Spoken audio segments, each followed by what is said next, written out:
নমস্কার বন্ধুরা, অনেক দিন ধরেই সংবাদ মাধ্যমে একটা সংবাদ প্রকাশিত হয়েছিল, যেখানে জানানো হয়েছিল এবছর অর্থাৎ 2025 সাল থেকেই রেশনে এবার চাল, গম, আটা ইত্যাদির পরিবর্তে সরাসরি আপনাদের ব্যাঙ্ক অ্যাকাউন্টে টাকা পাঠিয়ে দেওয়া হবে। অর্থাৎ চাল, গম, আটা ইত্যাদি বিনামূল্যে আপনাদের দেওয়ার জন্য সরকারের যে টাকা খরচ হয় ভর্তুকিতে, সেই অর্থ আর এইভাবে রেশন সামগ্রীর মাধ্যমে না দিয়ে সরাসরি উপভোক্তার ব্যাঙ্ক অ্যাকাউন্টে পাঠিয়ে দিতে পারে কেন্দ্রীয় সরকার। এই ধরনের একটা সম্ভাবনার কথা প্রকাশিত হয়েছিল এবং বাজেট থেকে সেই কথা ঘোষণা হওয়ার কথা ছিল। শেষ পর্যন্ত দেখা গেল বাজেটে সেই ধরনের কোনো কথা ঘোষণা হয়নি। তাহলে এই ধরনের সংবাদ আবার কেন বলছি? দেখুন, গতকাল অর্থাৎ 7ই মার্চ একটি জনপ্রিয় বাংলা সংবাদপত্রে একটি সংবাদ প্রকাশিত হয়েছে প্রথম পাতায়। আমি স্ক্রিনশটটা লাগিয়ে দিচ্ছি, এই সংবাদটা ডিটেলসে আমরা জানবো। তবে সেই সংবাদের যে কয়েকটা কথা জানানো হয়েছে, যে এবার কিন্তু আপনাদের আধার, মোবাইল নম্বরের মতো রেশন কার্ডের সঙ্গে ব্যাঙ্ক অ্যাকাউন্ট লিঙ্ক করার জন্য জানানো হয়েছে, বা কেন্দ্রীয় খাদ্য মন্ত্রকের পক্ষ থেকে জানানো হয়েছে নতুন রেশন কার্ডগুলো যেগুলো তৈরি হবে, তার যে মালিক থাকবে বা হেড থাকবে রেশন কার্ডের, তার ফর্ম ফিল আপ যখন হবে, কেওয়াইসি ফর্ম ফিল আপ, যার মাধ্যমে আধার এবং মোবাইল নম্বর লিঙ্ক করার জন্য তথ্য নেওয়া হয়, সেখানে ব্যাংকের তথ্য নিয়ে নিতে হবে। তাহলে কেন ব্যাংকের তথ্য নেওয়া হচ্ছে? রাস্তা কি খোলা রাখতে চাইছে কেন্দ্রীয় খাদ্য মন্ত্রক ভবিষ্যতে আপনাদের ব্যাঙ্ক অ্যাকাউন্টে সরাসরি নগদ অর্থ পাঠানোর জন্য? এই একটা সম্ভাবনা উঠে এসেছে।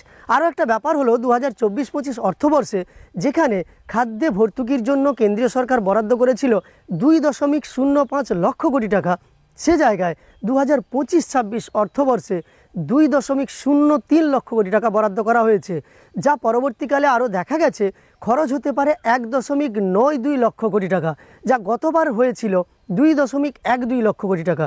তাহলে কেন খরচ কমে যাচ্ছে? আপনারা জানেন, প্রধানমন্ত্রী গরিব কল্যাণ যোজনার মাধ্যমে বর্তমানে 80 কোটিরও বেশি ভারতবাসীকে বিনামূল্যে দেওয়া হচ্ছে খাদ্যশস্য রেশনে, এবং করোনার সময় থেকে সেই খাদ্যশস্য দেওয়ার পরিমাণ বৃদ্ধি পেয়েছে। মাথাপিছু 5 কেজি করে খাদ্যশস্য দেওয়া হচ্ছে প্রত্যেক মাসে। তো সে জায়গায় এই ধরনের বরাদ্দ কমার অর্থ কি? তাহলে মাঝখান থেকে কি এই রেশন ব্যবস্থা থাকবে না? সরাসরি সরকারের কাছ থেকে ভর্তুকিযুক্ত টাকা যেটা ব্যয় করে সরকার আপনাদের চাল, গম, আটা ইত্যাদি দেওয়ার জন্য, তা ব্যাঙ্ক অ্যাকাউন্টেই পাঠিয়ে দেবেন। তবে এক্ষেত্রে রেশন ডিলাররা তারা কিন্তু প্রশ্ন তুলেছেন, তারা বলতে চেয়েছেন যে কৃষকরা যারা সরকারের কাছে বিক্রি করে তাদের খাদ্য সামগ্রী, তারা সমস্যায় পড়ে যাবেন, তারা বাজারে দাম পাবেন না। এই সমস্যা হতে পারে কৃষকদের ক্ষেত্রে। আর রেশন ব্যবস্থা যদি না থাকে তাহলে ডিলারেরাও থাকবেন না, সেক্ষেত্রেও একটা সমস্যা ডিলারদের পক্ষে হবে। তো এই ধরনের সমস্ত তথ্য উঠে এসেছে, আজকের ভিডিওর মাধ্যমে আমরা ডিটেলসে জানবো। তবে এক্ষেত্রে কেন্দ্রীয় খাদ্য মন্ত্রক জানিয়েছে এখনও পর্যন্ত তেমন কোনো পরিকল্পনা কেন্দ্রের নেই। তো চলুন আমরা সমস্ত সংবাদ ডিটেলসে আজকের এই ভিডিওর মাধ্যমে দেখে নিই।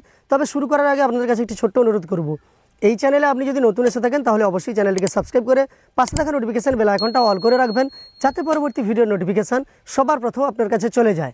তো দেখুন, একটি জনপ্রিয় সংবাদপত্রে এই সংবাদ প্রকাশিত যে হয়েছে তার স্ক্রিনশট আমি আপনাদের প্রথমে দিয়েছি, এবং যে সংবাদটা আপনাদের কাছে এখন রাখবো সেটাও আপনাদের স্ক্রিনশট লাগিয়ে দেবো, আপনারা সেখান থেকে নিজেরাই দেখে নিতে পারেন।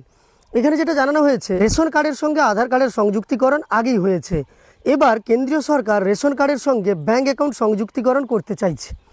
এজন্য রেশন বন্টন সংক্রান্ত নির্দেশিকায় প্রয়োজনীয় সংশোধনেরও প্রস্তাব দিচ্ছে কেন্দ্রীয় খাদ্য ও গণবন্টন মন্ত্রক। অর্থাৎ প্রস্তাব রাখা হচ্ছে এবার থেকে সংশোধন এনে রেশন কার্ডে মোবাইল নম্বর এবং আধার নম্বরের মতো ব্যাঙ্ক অ্যাকাউন্টের তথ্যও সংযুক্ত করার।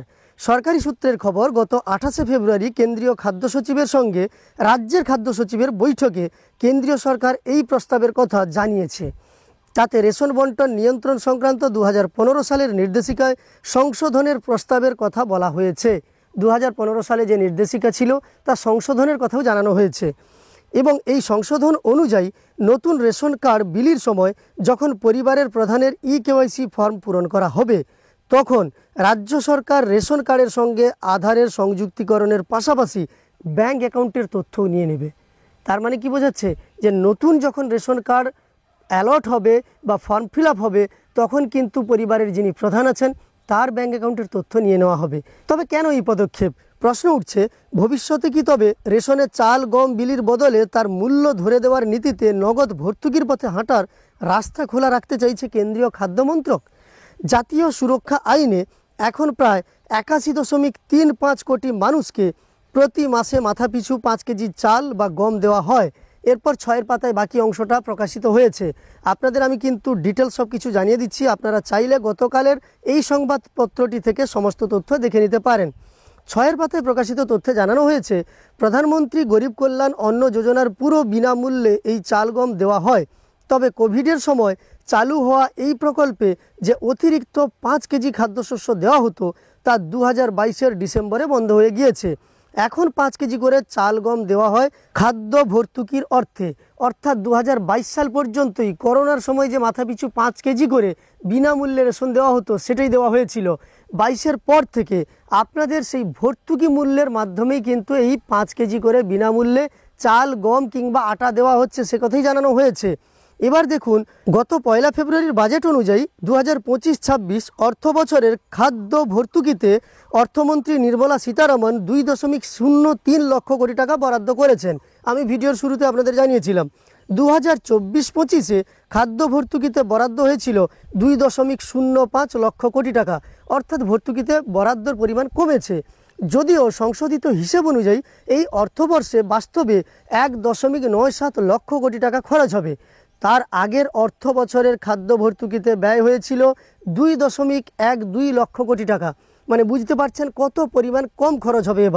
এবার রেশন কার্ডের সঙ্গে ব্যাংক অ্যাকাউন্ট জুড়ে দিয়ে নগদ ভর্তুকি দিয়ে কি খাদ্য ভর্তুকি আরও কমানোর রাস্তা খোঁজা হবে? কেন্দ্রীয় খাদ্য ও গণবন্টন মন্ত্রক সূত্রের দাবি, এখনই এমন কোনো পরিকল্পনা নেই। কিন্তু কেন্দ্রীয় সরকারের রেশন ডিলারদের চিন্তা বেড়েছে। তারা মনে করছেন কৃষকরাও বিপদে পড়বেন।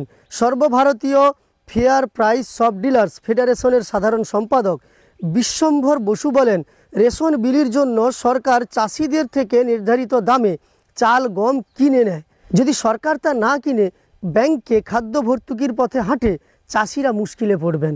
সম্পূর্ণ বাজারের মুখাপেক্ষী হয়ে থাকতে হবে। সরকারি পরিসংখ্যান বলছে এমনিতেই ফি বছর খাদ্য নিগমের মাধ্যমে চাষিদের থেকে এমএসপিতে চাল গম কেনার পরিমাণ কমে গিয়েছে। 2020-21-এ কৃষকদের থেকে 9.37 লক্ষ টন খাদ্যশস্য কেনা হয়েছিল। তা কমতে কমতে চলতি অর্থ বছরে 6.39 লক্ষ টনে নামবে বলে সরকারি অনুমান। তার উপরে এক্ষেত্রে মূল্য ধরে দেওয়ার নীতি নিলে কৃষকদের সমস্যা আরও বাড়তে পারে। এটা কারা জানিয়েছে? এটা অল ইন্ডিয়া ফেয়ার প্রাইস যে ডিলার অ্যাসোসিয়েশন রয়েছে, অর্থাৎ যাদের থেকে আমরা রেশন সামগ্রী সংগ্রহ করি, তাদের পক্ষ থেকে বা তাদের সংগঠনের পক্ষ থেকে জানানো হয়েছে। এবং সরকারিভাবে যেটা জানানো হয়েছে, এখনও তেমন কোনো পরিকল্পনা নেই। কিন্তু এই যে সিস্টেমগুলো পরপর চলে আসছে বা বৈঠকে কেন্দ্রীয় খাদ্য মন্ত্রক রাজ্যের খাদ্য সচিবকে যা জানিয়েছেন, তার থেকে এমন একটা সম্ভাবনার কথাও উড়িয়ে দেওয়া যাচ্ছে না। এখন না হলেও ভবিষ্যতে এ পথেই হাঁটতে পারে কেন্দ্রীয় খাদ্য ও গণবন্টন মন্ত্রক, এমনটাই মনে করা হচ্ছে। তো আপনি কি মনে করেন, যে খাদ্য সামগ্রী বা যে খাদ্যশস্য আপনাদের রেশনে ভর্তুকিতে দেওয়া হচ্ছে, তা আপনাদের এভাবেই দিলে ভালো হয়, না সরাসরি ব্যাঙ্ক অ্যাকাউন্টে সেই ভর্তুকিযুক্ত অর্থ পাঠিয়ে দিলে সুবিধে হয়? আপনারা বাজার থেকে আপনাদের পছন্দ মতো কিনতে পারবেন এবং আখিরে এখানে সরকারের হয়তো কিছুটা প্রফিট হবে এবং যারা রেশন সামগ্রী পেয়ে থাকেন তাদেরও হয়তো কিছুটা প্রফিট হবে।